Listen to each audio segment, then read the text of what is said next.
example, if you were provided a referral link, what you are going to do, just click the link like this.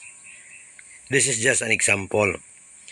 Okay, now you can see like this. So there are two options. So the first one is just click the register. Okay, after you click the register, you put your first name, last name, email, phone number, the country code. If what is your country code, put here, then your number, cell number. Then your gender, male or female, then country. Just click here. Okay, which country. Then